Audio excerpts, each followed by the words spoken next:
Welcome to Untaught Essentials. I'm Jeremy Hunter. In a complex and ever unpredictable world, how do you prepare yourself to be an effective leader? This is the question we'll explore with David Peterson. For 10 years, David led Google's executive coaching and leadership team. In 2019, he was selected as the #1 corporate coach in the world, and he now serves as Chief Catalyst and Transformation Officer for 7 Paths Forward. Join me on a fascinating ride toward facing the future. All right. Hello, David. How are you? Happy to see you again. Hello there. I am doing well. Thank you. It's a beautiful sunny day up here, so I'm happy about that. That's great. So why don't we jump into it? Tell us a little about yourself. You have a very interesting background, and would you mind sharing that with us a bit? I never think of it as very interesting, but I suppose in some quarters it is. So for the past 10 years, I've been head of executive coaching and leadership at Google. And so I was brought in there to set up their executive coaching programs and work on a variety of executive development and leadership development projects. I spent a lot of time on coaching senior leaders whose organizations were growing, who are facing complexity, who are trying to make decisions faster. And all of those are things that I take with me now in my new venture. So about 3 years ago, while I was still working at Google, I started an enterprise called 7 Paths Forward with a good friend of mine, David Goldsmith, where we teach coaches how to help leaders be more effective. Essentially, we're helping good coaches become great coaches. So how do we accelerate their own development?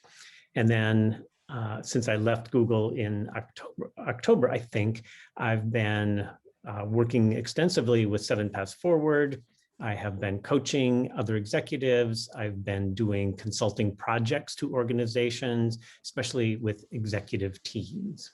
Long before Google, I was head of executive coaching, same job title that I've had for both basically my whole career, head of executive coaching and leadership for a consulting company called PDI Ninth House, now part of Korn Ferry.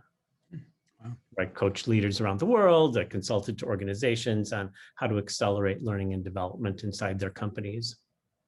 And I think, given those roles, you have an interesting view on what's going on in the world and then what's about to go on in the world in a way, right? To be able to look forward.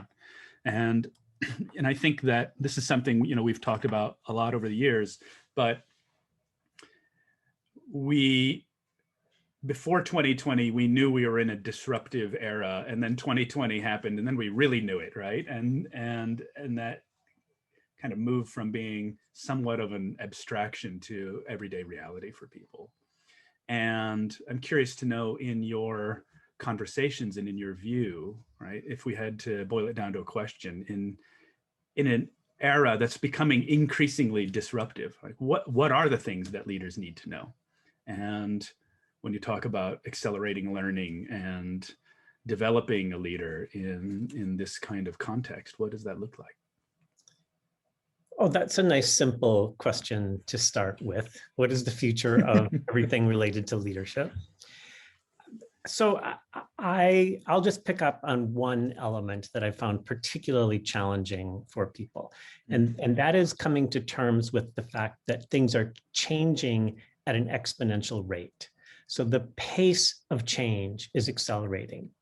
And every year, things are happening faster and faster, and we are not good at understanding exponential change. We just can't see it the same way.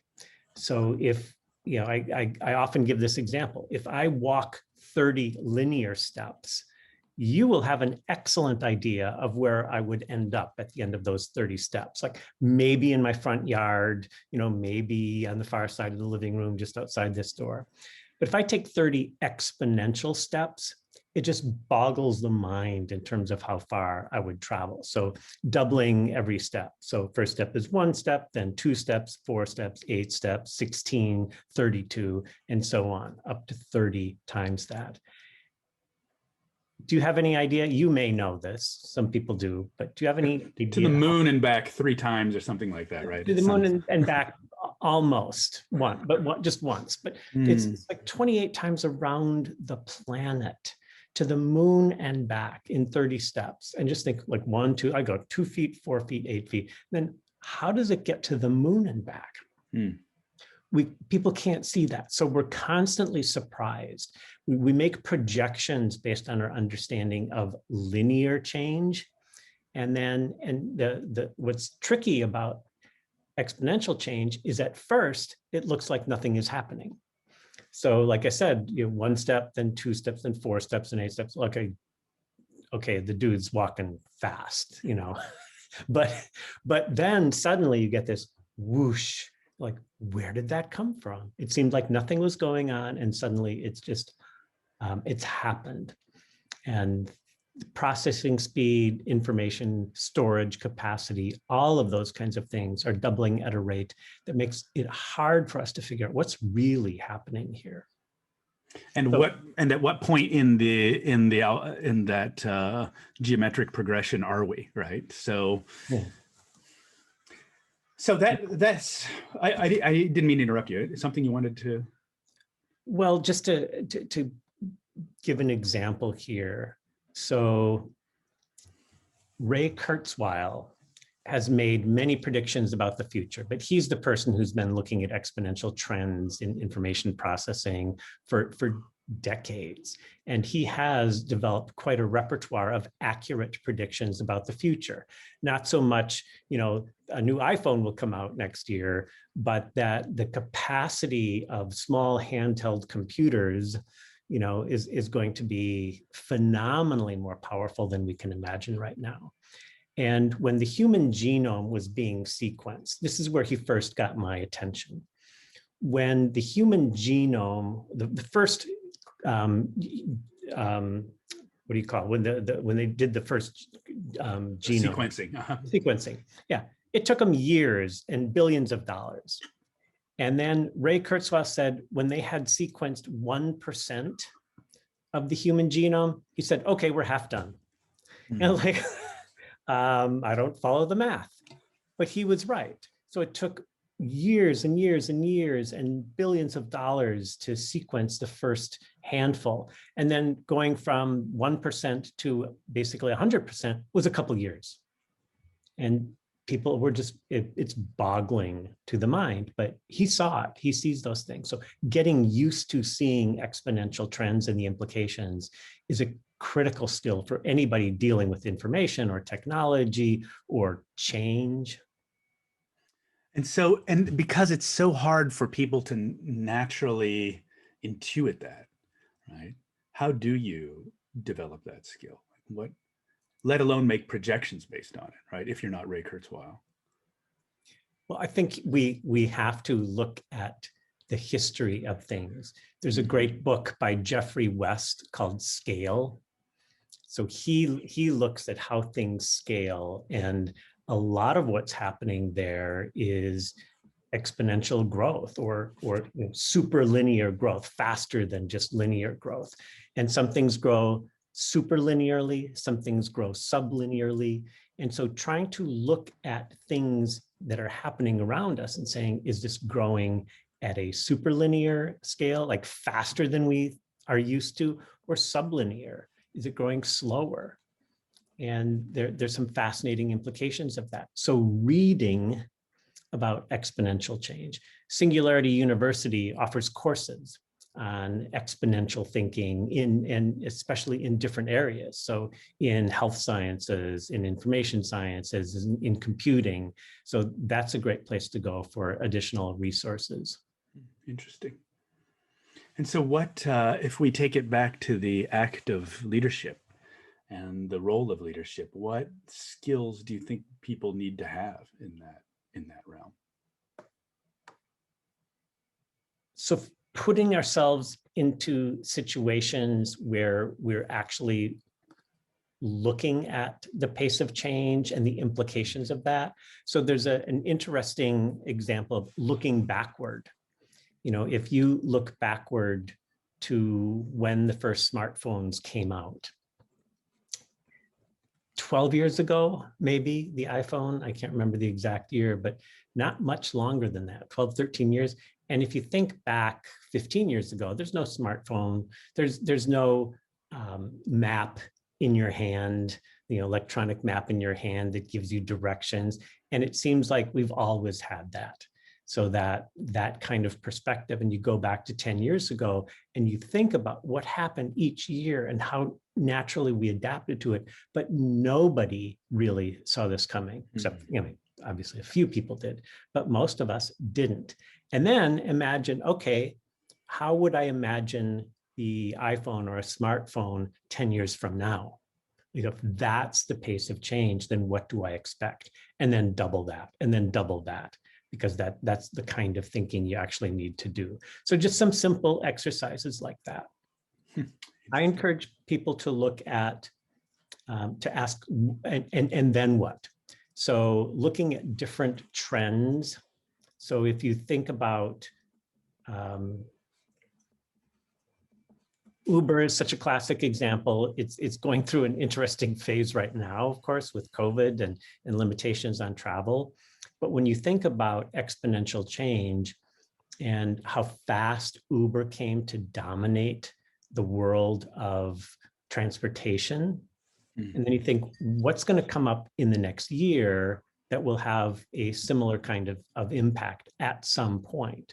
And you start asking, well, if everybody is going to be using self-driving cars or driver transportation services, people are going to stop driving. Will there be fewer accidents? And hospitals are an interesting example where a number of hospitals started looking at the future of an Uber or let's just stick with the self-driving car, the future of a self-driving car world. Fewer accidents. Where do hospitals get organs from for donor transplants? Heart attacks. You hope that, somewhere you can find a good heart. Well, the number one source of hearts and lungs and organ donations is car and motorcycle accidents. So if they start going away, then what happens to people who are on the waiting list for, a kidney transplant or something? Right. Interesting. And on the same time, somewhere else, there's the development of artificial organs that are happening. Exactly. Right? And exactly. So if you think about, then should we be investing in developing artificial organs? And so we can grow our own when we need them. And so you start to see trends and implications and thinking about what are the connections. So very, very divergent kinds of businesses and technologies start to overlap and converge. But you have to be able to step back and say, okay, if people aren't driving cars, then what happens? And if people aren't dying in car accidents, then what happens? Well, there are huge implications for insurance, for hospitals, for leisure, all kinds of things. And you start to see enormous opportunities if you want to. Interesting. As opposed to focusing on the current system that is kind of crumbling away at the same time, exactly. Right? Yeah. Interesting. So, and at the same time, we've also talked about living in that kind of change can be really wrenching for people, and what are the implications of that, and how do you help people kind of walk through a period of really intense change? Not unlike what we're experiencing now, right? So I've been really intrigued by this notion of VUCA for a long time. People talk about VUCA, volatile, uncertain, complex, and ambiguous. It's a term that was originated in I believe, the US Military War College in the late 90s, where they were talking about the conditions of battle. So people have shifted and are using that more and more to talk about the conditions of change and complexity in business. And it's like, oh, it's VUCA. Oh, we're good. We know what we're dealing with. But just labeling it or just being able to say, oh, yes, it's complex, it's not helpful. So I see two driving forces in this. One, we've been talking about exponential change, but the second is complexity.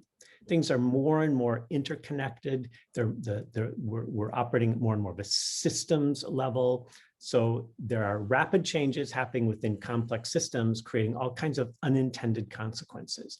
So that kind of thing, leaders can understand rationally. Let's step back, just like we were talking about. Look at the trends, try to project what's happening. Just use your imagination and see what happens when different things start to interconnect.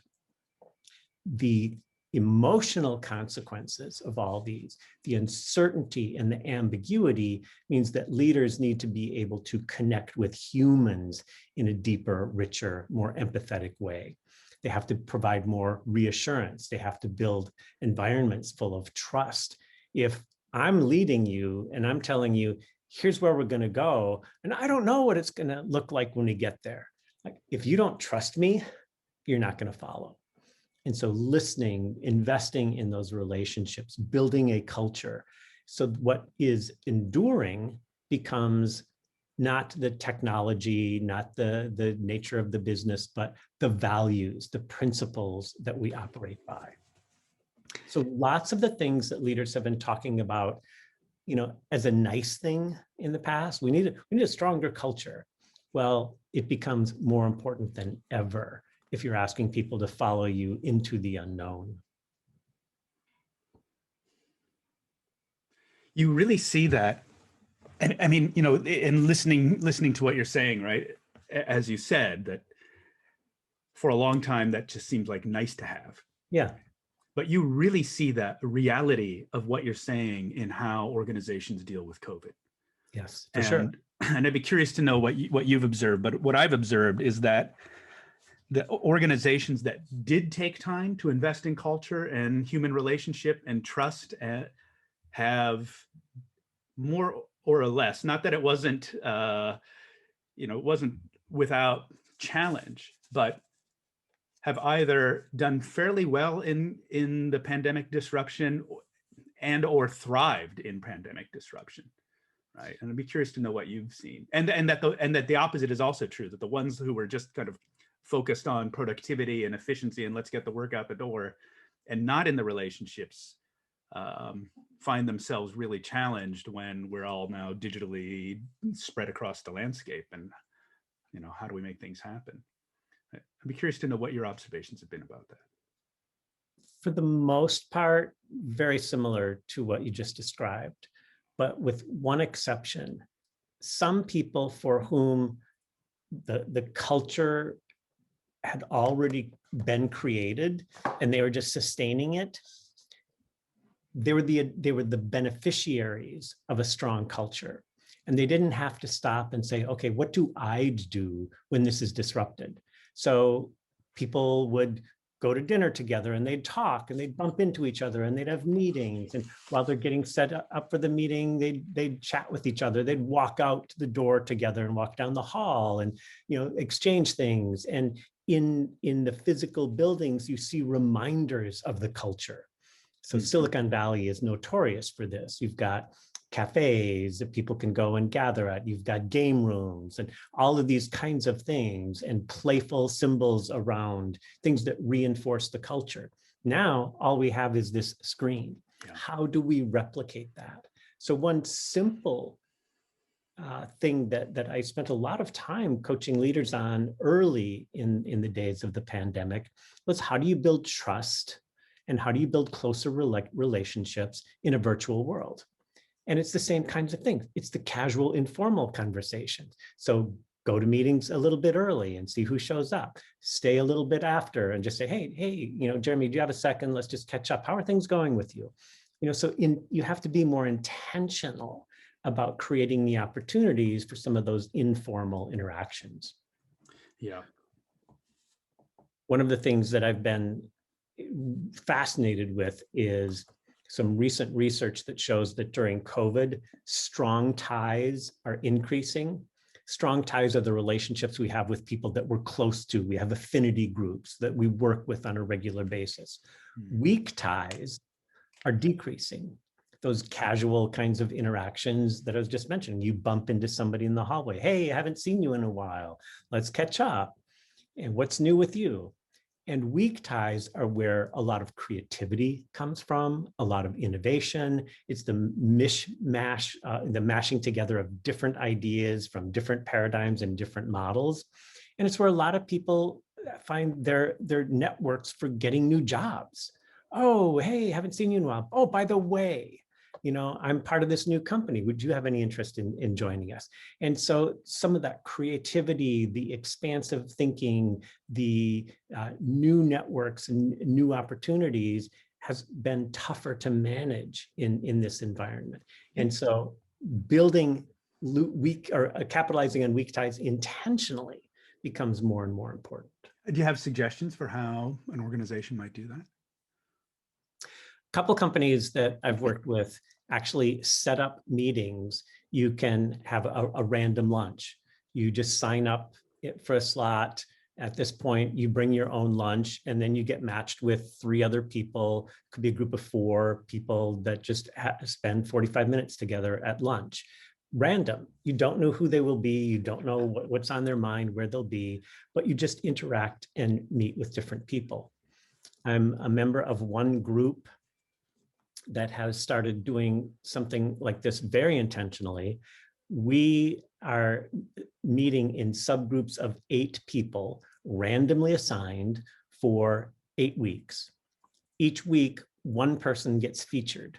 So this group is full of interesting, fascinating characters. And so 8 weeks in a row, I'm getting to know this group of 8 in deeper and richer ways, more personal, making connections. How can we help each other? Then we rotate to another group and continue to do that.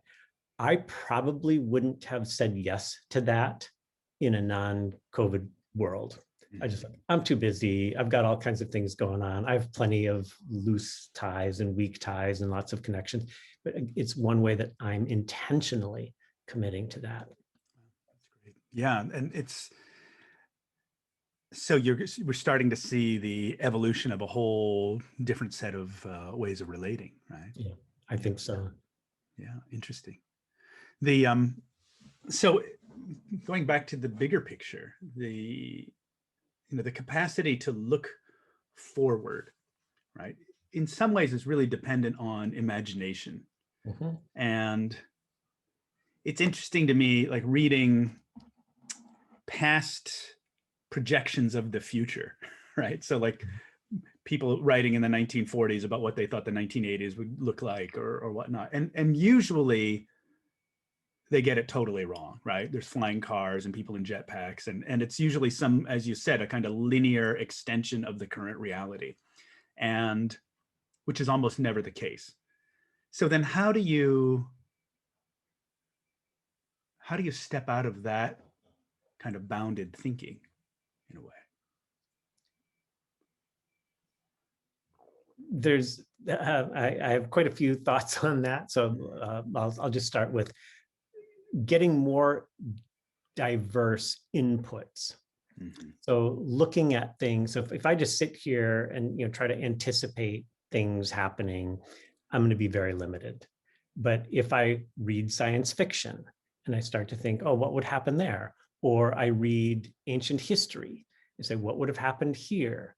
And you just try to, you mentioned imagination, you just try to imagine different variations on this. And what would happen if these 2 things were thrown together? It's that the creative collisions is where you get new and interesting ideas. So you don't have to be right about what's happening. You just have to look at things from lots of different perspectives and get lots of sources of different input. So you and I have talked about things like the book Guns, Germs, and Steel. This is, what's his name? Jared Diamond. Jared Diamond. It's a book that has won many awards. Jared has written a number of things since then that are also quite fascinating. But he looks at the long-term history of civilization and how did things like crops evolve around the world, and what was the impact of different, innovations in different places, of climate on these kinds of things. And by looking at that, you start to see a different kind of patterns emerge. So things that he talked about that I had never even, nobody that I know had even asked the question. But he looked at things like, because of crops that only grow in certain climates, they're more likely to migrate or be carried by people or other animals east to west. Because as you move north to south, the climates change and crops don't necessarily grow as well where there's significant differences. And so he says that countries located along an east-west continuum, like the Middle East, Africa, Asia, Southern Europe, they're much more likely to share crops than North and South America, which are basically north-south oriented. So the bandwidth to move north or south is significantly impacted by, there's just not a lot of space for it to spread out and grow. So you get little pockets of civilizations and crops that vary significantly as you move. Yeah, I call that the cilantro zone, right? There's like all these cultures have cilantro at some level of their, Mexico, India, Southeast Asia, right? There's always some cilantro there. It's interesting. Mm-hmm. But so the point to that is reading diversely, reading things that take place over different time frames, and reading from different fields. One of the folks you and I have talked about in that regard is Peter Drucker. Peter Drucker had this pattern that he talked about where every 3 to 4 years, he would start studying a new domain. He studied the history of Paris, France. He studied these different things throughout his life and just launched a new adventure every few years and would immerse himself in this. And then he built up model and paradigm and mental model after mental model so he could look at things from very different aspects. And in studying the history of Paris, he learned about history, he learned about technology, he learned about migration, he learned about politics. And you have all of these different aspects that come into play. And he found that just so incredible as he began to apply those kinds of thinking to other domains. Yeah, I can remember somebody would ask him a question about current events and he would be quiet for a little bit and then start out with, in 1655, Pope so-and-so and so-and-so did this. And then he would have this kind of cause and effect map. And this caused this caused that, this caused that. And then you wonder, where is this going to go? And that's why yesterday in the newspaper, President so-and-so did X. And it was really, he really had this very kind of robust and beautiful understanding of interactivity, So, what I hear you saying is that it's not that you have to get the right answer. It's that you have to have a flexible mind with a lot of knowledge, right? And it's kind of, interestingly, right, counter to what you hear a lot of people say about their relationship with technology. Like, oh, you don't really need anything, forgive me, because you can look it up on Google. But you're saying, no, that's not actually true, right? You have to be able to have internalized other viewpoints, other bodies of knowledge to be able to create and formulate your own view of the world, right? That's what I hear you saying. Is that right? Yes, it is. You can look up knowledge and facts and information, but you can't just look up trends from how trends from different industries will collide. Yeah. That goes back to the imagination, but you need to know what are the trends, what's happening, what's emerging, and look for weak signals, look for subtleties in this. And it requires a lot of thought. A current example is Ray Dalio. He talks about in his book Principles, which I highly recommend, not because I agree with all of it, but because it is diverse and it's a very different view. But he looked at economic cycles. And he said, most people make investment decisions based on, their own experience, the past 3 years, 5 years, or, something they read a long time ago. He actually analyzed cycles after cycles of different industries and different economies. And so he has been one of the better investors over the last 20 years. His company and his team have done a phenomenal job because they've actually looked at patterns that most people just can't even see because they're not looking at a long enough time frame. He's not always right. He's had good years and bad years, but that it's that discipline of looking at what are the patterns going on here, and what is similar about today that might create a similar kind of pattern in the future. And it is less about knowing the answer and more about being prepared for different kinds of outcomes. And that's also a big theme of our ongoing multi-year conversation, right? That, I mean, at some level, you're making the argument for the humanities, right? And like really understanding history, understanding culture, understanding language, how we make sense of the world. And that when you have a perspective of that's much larger than like the present moment, right? It's and what's popular right now, then you're not surprised when pandemic happens or economic downturn happens or whatnot, right? Because you've got a space in your mental and emotional model, Yes. right? To make sense of that. One of the questions I find myself asking my clients fairly frequently is, what are you optimizing for? And many of them provide a very short-term answer. I'm trying to optimize this product, trying to optimize sales to this market. And in the short run, and especially if things aren't changing, that's absolutely the best thing you can do. But rarely do I hear people say, I'm optimizing for learning agility. I'm optimizing for tomorrow. I'm optimizing for 5 years from now. And doing that requires that you not optimize for current performance today. You want to increase optionality. You want to increase exposure. You want to increase experiments. You want to increase your learning. You want to increase your ability to look at things from different angles and different perspectives, which is more inefficient. And so there's this dilemma that so many people face today. Do I invest in efficiency or inefficiency? Seems like a silly kind of question, but I advocate in a constantly changing world, investing in inefficiency today so you have greater performance in the long run. You have more tools at your disposal, more options, you can adapt better. You're not so wedded to this one way of doing things. And so, yeah, go ahead. Yeah, what is that? So I love the idea, and I might even do it, right? Myself. But what does that look like in terms of how does that show up on my calendar? I'll give you an example from the work world that so many people are living in right now.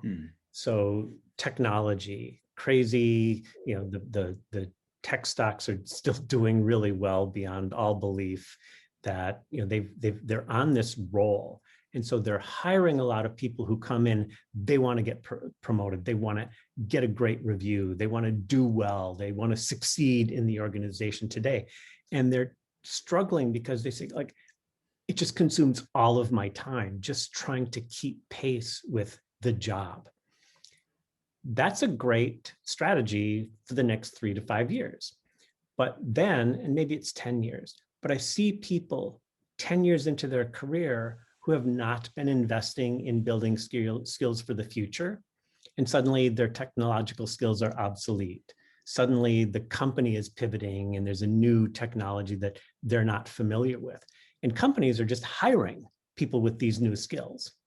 And so the company is like, hey, we'll hire the talent that we need and let it go when we don't need it.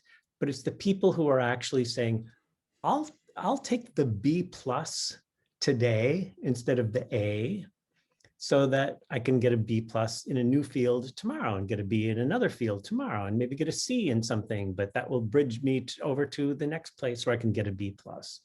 And everybody just says, but I want the A, I want the A.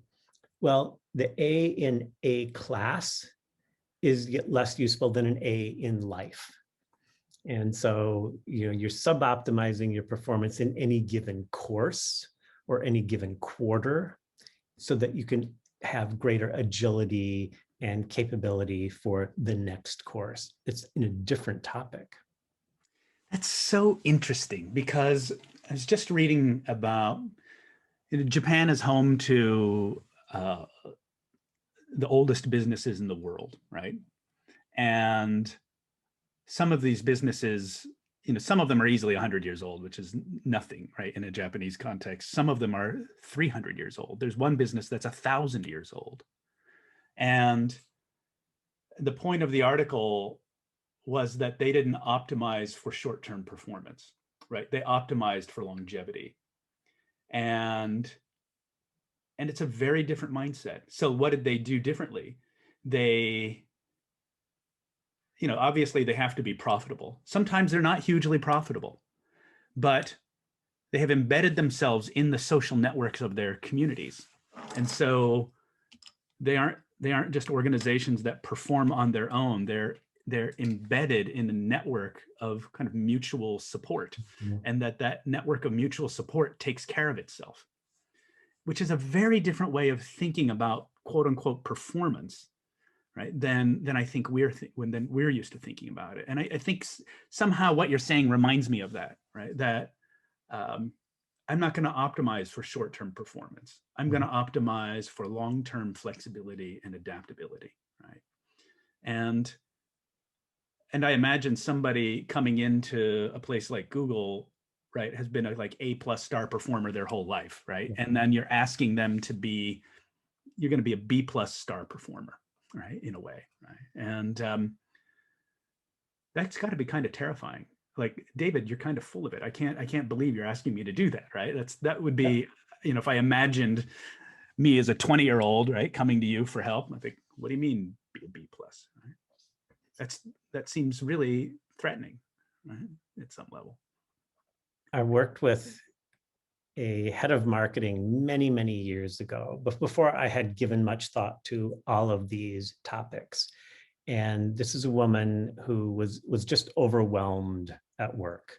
A very challenging role in an engineering company where marketing is not necessarily respected. And they just say, go do magic, just make this happen. And she gave me the analogy of, I feel like I am in college again, but I'm signed up to take 100 classes. And I can't even go to all of them.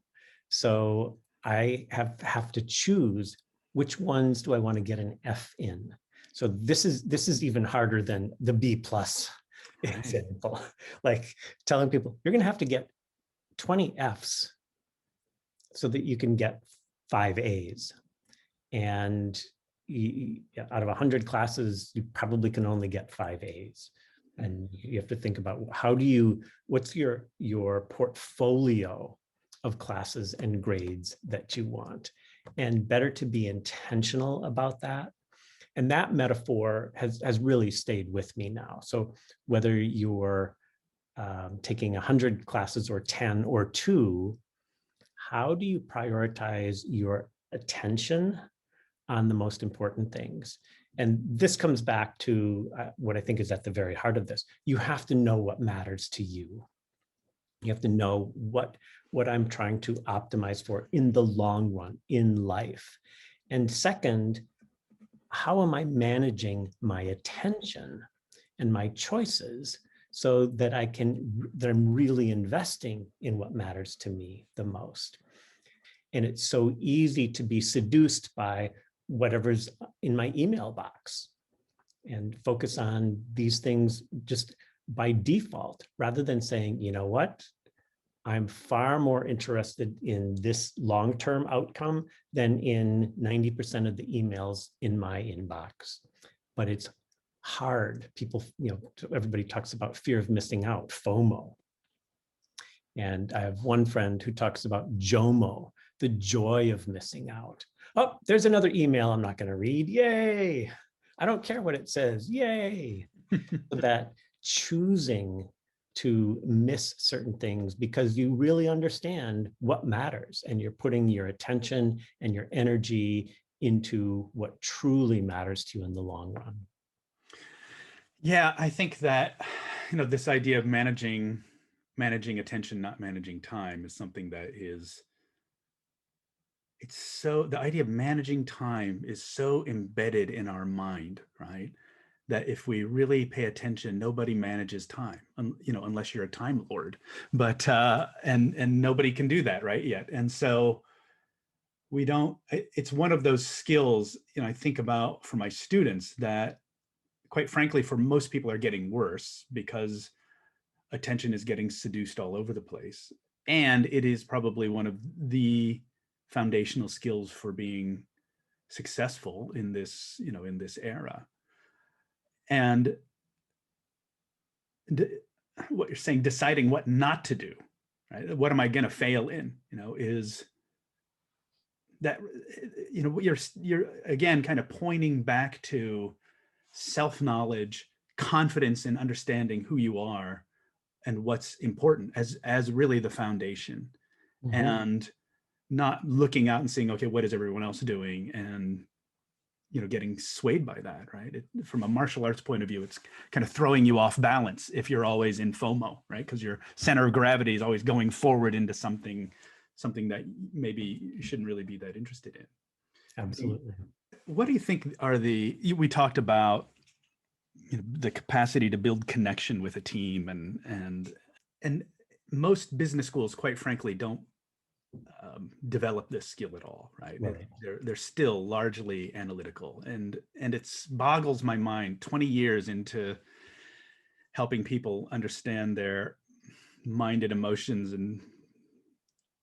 and how they respond to things, that have been doing. It's still fairly novel in business schools, which I find absolutely shocking.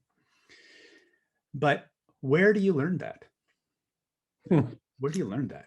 If you're not learning it, at school, and maybe your organization doesn't teach you either, right? Unless you get really lucky and you happen to be in an organization whose culture prizes that. But where do you get that? I don't know. I don't know any systematic way where you actually get that. And it part of what happens is in school, I think schools are a place where you can learn that. If you have to do things together, you have to collaborate. So schools can create those kinds of opportunities. In most organizations, as you're entering, you're probably entering as an individual contributor, and your own success depends on your ability to do the job. And I have this very, very simple, way over simplistic model of organizational success. The first thing you have to prove is, can you do the job? Second thing you have to prove is, can you play well with others? And so at first, people get hired because they have the skills, they get promoted because they can do the job well. And then they get to a level where it's now about can you engage with others? Can you communicate? Can you make them feel included? Can you not embarrass them? So can you play well with others? And this is where people will often say, oh, you get promoted based on who you know. They haven't internalized, no, there is a human element here in communicating and caring and building relationships that's really essential. And then the third challenge is, do we want you on our team? Do we want to play with you? Yeah, do we want you in our club? Three things, right? Can I finish the job, or can I do the job? Can you do the job? Yes. Yeah. That when you're brand new in an organization, that will be sufficient. That will get you promoted. And then, do I play well with others? Play well with others. Yeah. Can you work on teams? Can you get things done through others? Can you communicate in a way so the handoffs are effective? This is a skill that some people never get, and they stay individual contributors in some back office role, or they go off and start their own company. And then the third one? Do we want you in our club? So this is where senior directors and VPs, by and large, this is the hurdle they have to pass. And I have talked to many people who say, like, I'm better than they are. Why did they get that role? Because it's not just, can you do the job? Like, both of you have already passed that test. So saying you're better than them at, can I do the job? It's a pass fail. Like, yes, you're here because you can do the job. Do you play well with others? Both of you passed that test, but you have not passed the test of, do I want you in my club? Because you're constantly critical. You're abrasive. You make people feel uncomfortable. You embarrass them in meetings. You criticize people publicly. Like, yeah, but because I have the best idea. Yeah, well, I don't want you in my club. My club is where I go to relax, to have fun, to hang out, to do all these other social kinds of things. There's more meaning and purpose and connection there than just, can you do the job? And each of those successive stages is more ambiguous. It's not as easy to measure tactically and perfectly. So it's much more nuanced and subjective. So the early stages are often very objective. Did you hit your goal? Did you hit your target? Did you do what you said you would do? The latter, do we want you in the club, is incredibly subjective. And this speaks somewhat to diversity issues. Do I feel comfortable with you? If you're like the only member of your race or gender or background, then, ooh, I don't know what to say to you. I remember working at some the automobile industry decades ago, where there were very few senior leaders. And I coached some of the most senior women in some of the automobile companies years ago, and would talk to their peers. What do you think? And like, well, I don't know how to relate to her, was such a common expression. And I remember one guy, this ancient times, I hope, who said, the only women in my life is my wife, my daughters, my people I meet at hospitals. These are the women that I work with in my life. I don't know how to relate to her. And that's less common now, but we focused on, how do you help people find it easier to relate to you so that they feel comfortable around you and include you in all of these kinds of things. You don't golf, so they don't know how to relate to you. How can you just, but I love cars. All right, then let's talk about cars, because it's the automobile industry. That's a good way to make them feel comfortable. Yeah, interesting. And why you see a kind of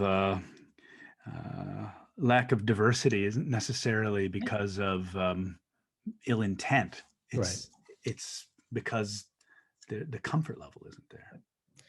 And so this needs a flywheel. We need more diverse people. We need more opportunities to interact with them in different ways.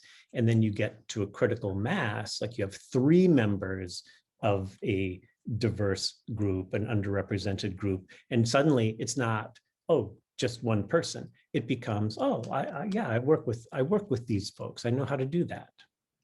And then so the palette of the variety of human beings you're comfortable with is bigger. That's really fascinating, isn't it? And so, yeah, the ability to look at things from other people's perspective and to really see them requires that you have experience with a range of people in different groups and different perspectives. You can't just say, I worked with one member of that group once. You have to work with a number of people in a number of circumstances to start to see the patterns. And to be able to, at some level, recognize common humanity, right? At some level, right? Yeah, interesting. That is something that rarely gets taught in business school, that how do organizations actually work, right? And if you were, we talked a little bit about if you're a person coming into an organization. What if you're a senior leader? And how do you, if we go back to the question of thinking about the future, right? And as you rise in an organization, things begin to, the kind of demands that are being made on you shift, right? You have to move away from thinking about your job in the moment to really the needs of the whole organization and how it relates to the world and all of that. And what's the turn somebody who is at that juncture needs to make?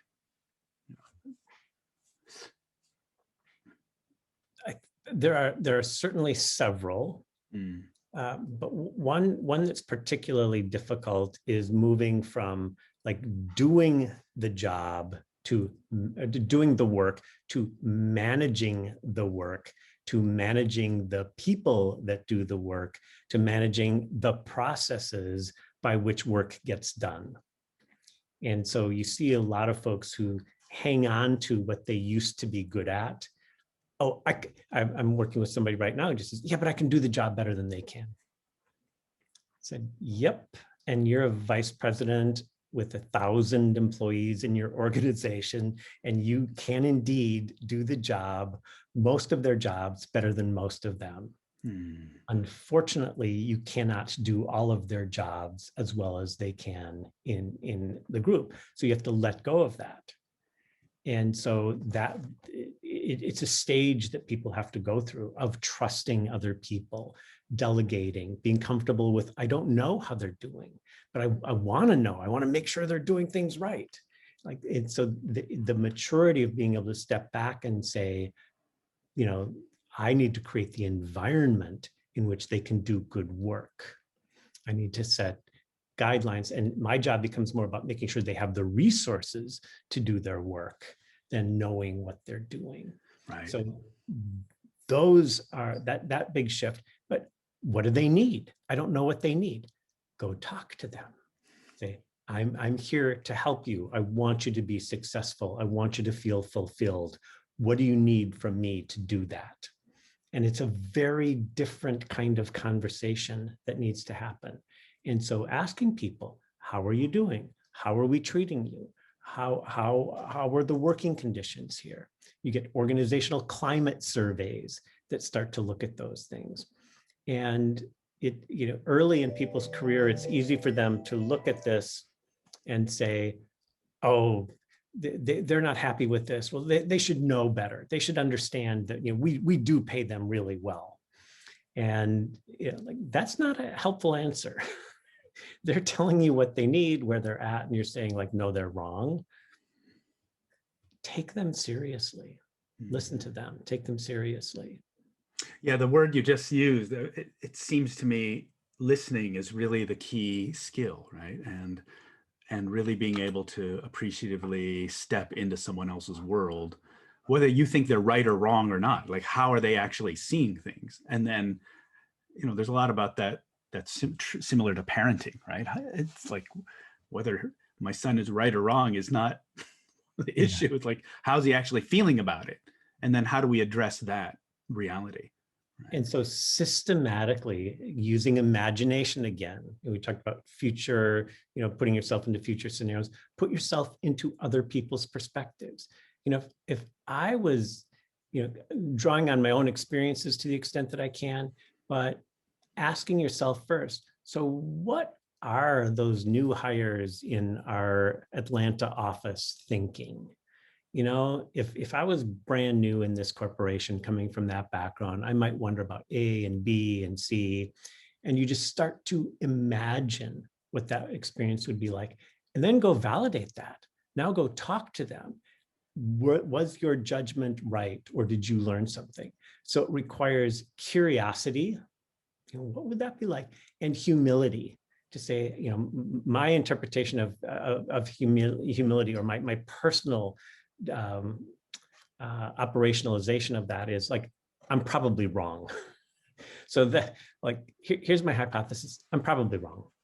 So I don't hold my hypotheses or my theories too tightly. So, but you have flexibility Yep. in the construction. I mean, that's been the theme throughout this whole conversation, right? It's like how not to be so sure and be open to learning. Yep. Being open to learning different and diverse kinds of knowledge, right?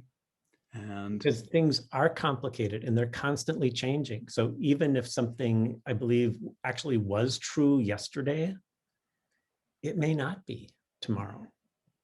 And so don't get too attached to your knowledge. and it's interesting.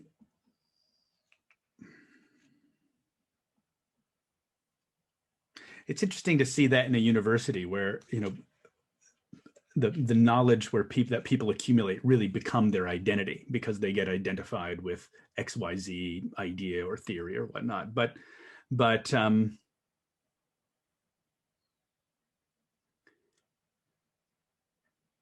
in a truly fluid world, what are the skills that you need to have? What's the word I want to say? Kind of personal integrity. Mm-hmm. And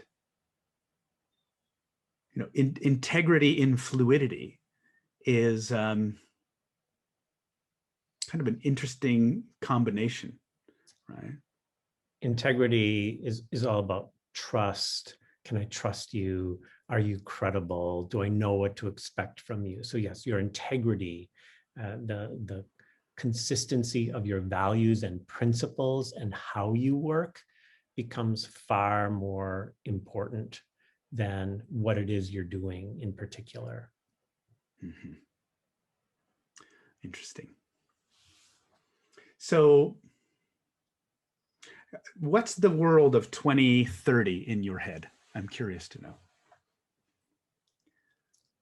2030 is an interesting time because Ray Kurzweil, we were talking about before in terms of making predictions about exponential change, in the early 2030s is where he says the singularity is going to start to happen. Mm. And so all of these converging themes, biotechnology, artificial robots that will be like nanobots that we can put into our bloodstreams.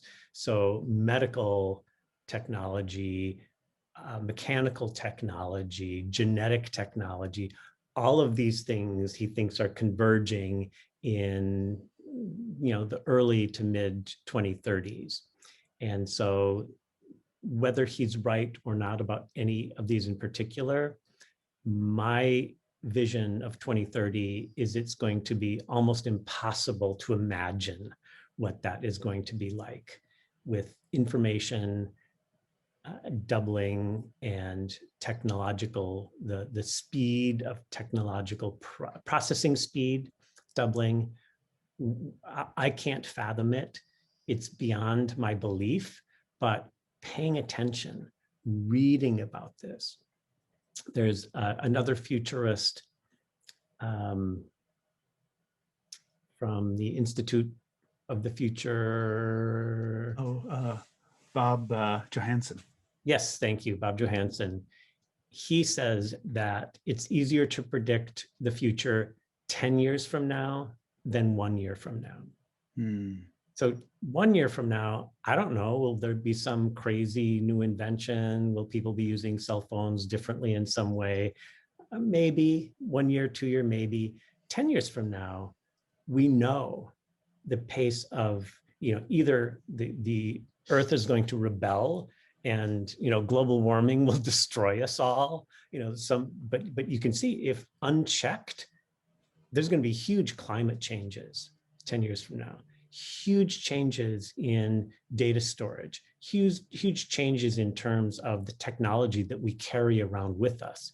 Your earphones are interesting, but everybody's going to have some little thing that'll be implanted in your ear where you have instant access to, wireless access to the internet, to all knowledge. We'll probably be able to visualize images in front of us. We won't need screens anymore because we'll just have a little projector sitting in our glasses or wherever that, we can just do these things. Is that 10 years from now, 8 years from now, 15 years from now? These things are coming. Don't know whether that'll be next year or not, but in 10 years, I'm going to bet that there'll be some unbelievable advances. Yeah, that's really, it's actually a thread I wanted to pick up on earlier, that underlying all of this is what underlies the capacity to be adaptive, right? We're both Midwesterners, right? And so, I grew up in a town where if you had lived there for 20 years, you were still considered old, new, and so change wasn't something that was like a big thing, and it wasn't welcome. And you can see how places like that have suffered for it in the last 40 years, right? And partially because of what we talked about earlier, like holding on to a certain way of being and not adapting to it, and identifying with something. And it really makes me see how a person's capacity at some really fundamental way not to be scared, right? Because when you hear new idea, new people, I don't know,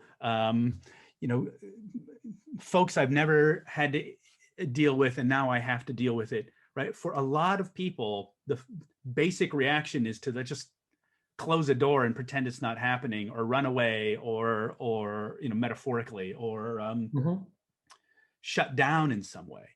And that move is fundamentally over the in the short run, it's comforting because I don't have to deal with this, and in the long run, it's deadly.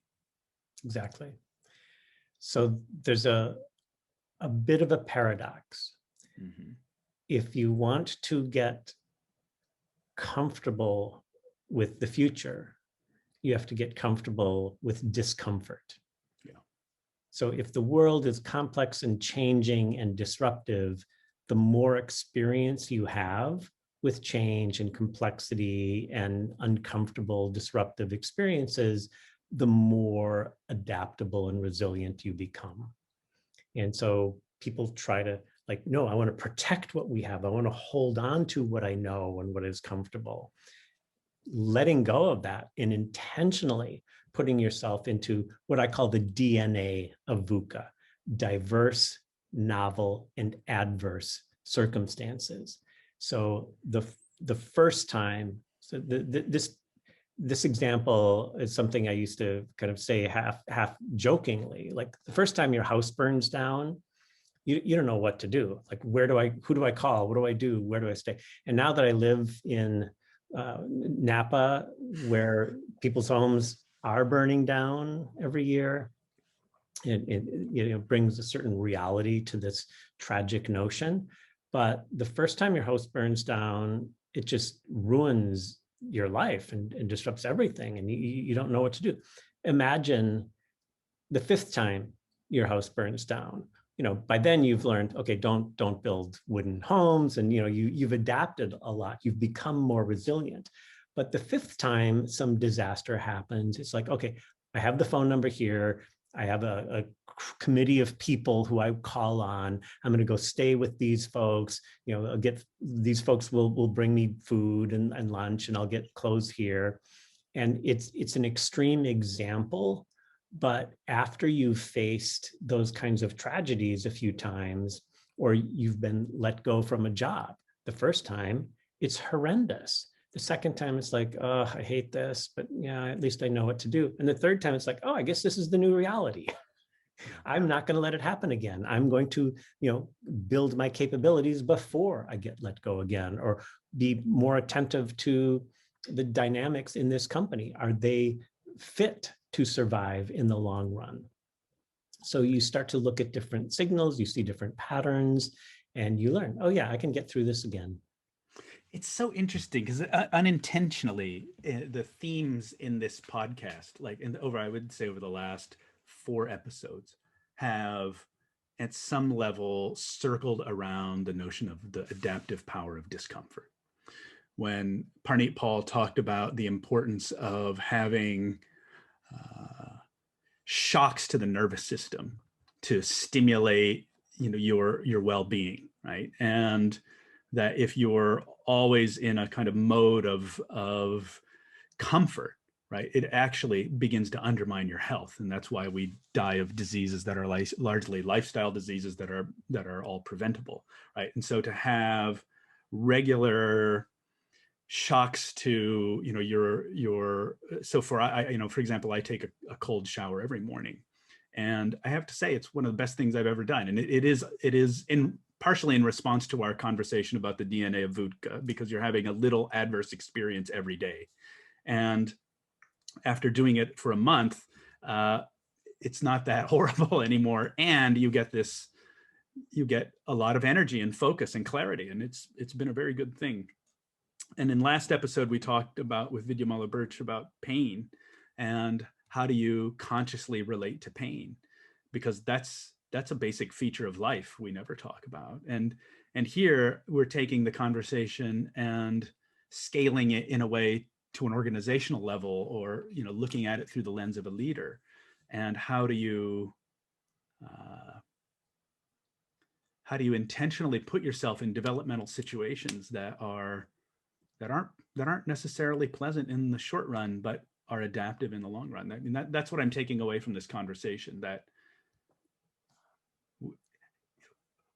it's not about getting the right answer. It's about cultivating a way of interacting with the world that gives you, in a way, a sort of kind of Swiss Army knife flexibility to deal with things, right? I mean, in a way, you're arguing against extreme specialization, is what I'm hearing, right?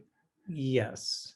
Mm-hmm. And there's a contingency, because if the world that you're specialized in is not changing, then specialization is beautiful. But because there are very few places where things are not changing, it's less and less of a valid career plan. And there's a quote that I'm trying to think of exactly. It comes from the author of Even Cowgirls Get the Blues. And again, I'm blanking on his name, but I'm terrible with names. But the point is, the resilient systems are prepared for disruption. So we think about resilient kinds of things as they avoid disruption and they flow and things go well in disruption. But no, they are prepared for disruption. They thrive on disruption. And Taleb's book, Black Swan, and Fooled by Randomness, and Anti-Fragility all kind of have, one after the other, moved closer and closer to this notion that disruption is natural and inevitable, and the best way to prepare for that is to have more experiences with disruption, to figure out how do we benefit from disruption and chaos and turmoil. So some things that never occurred to me, like human systems, muscles, benefit from challenge and disruption. We get stronger when we push our muscles to the limit. We become healthier and fitter when we experience a diverse range of movement and experiences. We become more adaptable when we have experience with a wide range of temperatures. So your cold showers kinds of thing, right, is a good example. But if organizations don't intentionally create some of that stress and stretch and challenge, they become complacent. I mentioned Jeffrey West earlier, the author of the book Scale. He poses the question, why do organizations always die and cities live forever? His philosophy on this is that most organizations, as they find their success factor, they become more and more homogenous. They hire people who are experts at this, who know how to do this well. They optimize the formula that has worked for them. Mavericks and renegades and oddballs and outliers don't do well. As organizations grow, they become more and more homogenous. So eventually they die. They're no longer adaptable. Cities name a city that, has died in the last 50 years. Like there are a couple examples, but they're incredibly rare. We talked about Japanese companies that have existed for 100 years or more. Cities go way beyond that in lifespan. And Jeffrey West's conclusion there is like, because cities have crazy people wandering the streets. You have diverse people constantly moving in and out. It's easy to have a diverse role, to be on the fringes. There's such a variety of experiences and backgrounds and functions, and there's nobody kind of centrally managing this. And it is that opportunity for new ideas to come in easily, for people to succeed or fail easily. It might be hard for some of the individuals, but it's good for the city. Interesting. So think about like even Los Angeles, we tend to, it's become a tech town. I mean, everyone thinks of it as entertainment town, but that's only a part of Los Angeles. It's the largest small manufacturing hub in west of the Mississippi River. It's a crazy, messy place, but it also has its own resilience in some ways, right? Yeah, interesting. Yeah, if you had to, I saw two questions. Maybe the answer is different, and maybe we've addressed this. But if you had to say to an organizational leader, right? Okay, here I've been coaching executives at the leading edge for a long time. Here are, I think, the three main principles you should be thinking about, not just for your own career, but for your organization. What would that be? Good question. I don't have anything at the tip of my tongue, but I will next time for sure. I'll be posing that question. One is really rethinking what kind of talent you're hiring. Are you hiring people who can do the job, or people who can grow with the job?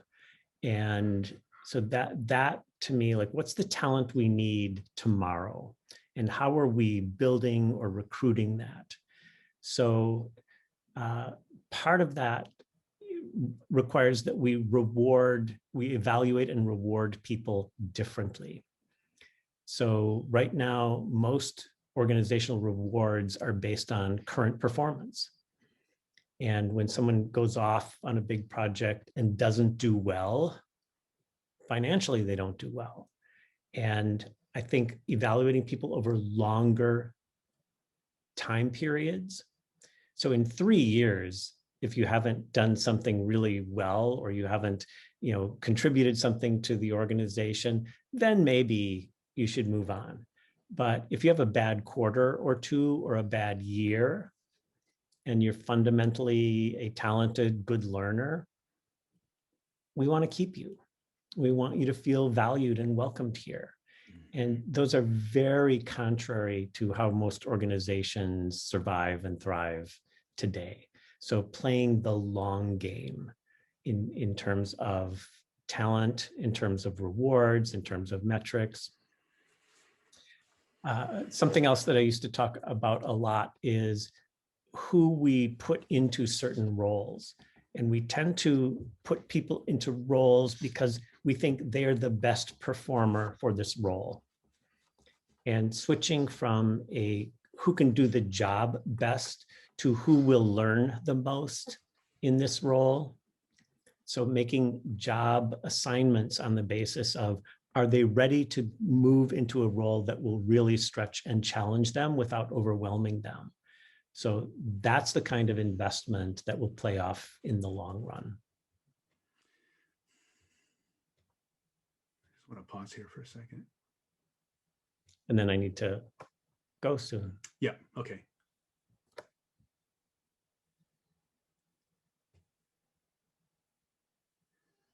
For whatever reason today, just really distilled for me, like our proposition is a kind of fundamental adaptability, right? And that helps me think through what we're going to do in April, and like how to how to think through even what the exercises are. That's great. So we're gonna splice this in, but I'm gonna ask you the question: where do you think we can learn about this? And then it would be great if you say, well, we're gonna have a class in April or something like that. Yeah. Okay. And then I'll splice the information in that at the end. So David, we talked a lot about, there's a lot of what we talked about that you never learn in school. And where do you learn about it? Where could we learn about it? Number one, learn it. It's not an it. It's not a thing. It's more of a mindset. And so reading widely, reading diversely, and reading, again, even that, like exploring new ideas in different ways, watching videos, traveling, all these different kinds of things, get exposure to new and different ideas. Number two, take time to step back and reflect. What does this mean? What are the trends? Where is it going? And then if you're really serious about learning more about this, Jeremy, you and I are doing a workshop on this in a few months, a seminar. So sign up for that. We would love to have you join us, but it's the things that people need to learn today that have not been taught in business schools. It's the broader system, like how do you engage in a resilient way as a leader? How do you see the bigger picture? How do you see the systems and motions at play in the world? Yep, and that'll be every Tuesday from 10 Pacific, starting the first Tuesday in April for 1 month. And we will put details in the episode webpage. So thank you very much. David, thank you so much. It's always a pleasure to hang out. Thank you, Jeremy. Great chatting with you. Great. Thanks everybody for listening too. Yeah, thank you. So good. That was really interesting. Yeah, I know you got to go. So it gives me an idea of what we could do for Thursday. I mean, it really, like, oh yeah, because we hit it so many different ways. It's about a mindset and a heart set and a nervous system set, right? Like what it means to be a leader is more than just, do I have these cognitive frameworks? Do I have a nervous system for this? Do I have an emotional capacity to deal with this? Yeah, that's interesting. All right. Thank you. It's always a pleasure. It was great. Thank you, Jeremy. Take care. Talk to you soon. Thanks for listening. If you like what you heard, please subscribe to the podcast. Give us a review and tell us your thoughts. The best thing you can do is share this with someone who would find it interesting and helpful. If you have an idea for other topics you'd like to explore, please let us know. Contact me at info@jeremyhunter.net. Thank you to the multi-talented Mr. Jason Beck for making the magic happen behind the scenes. And our music is the creation of Jeffrey with a G Munger.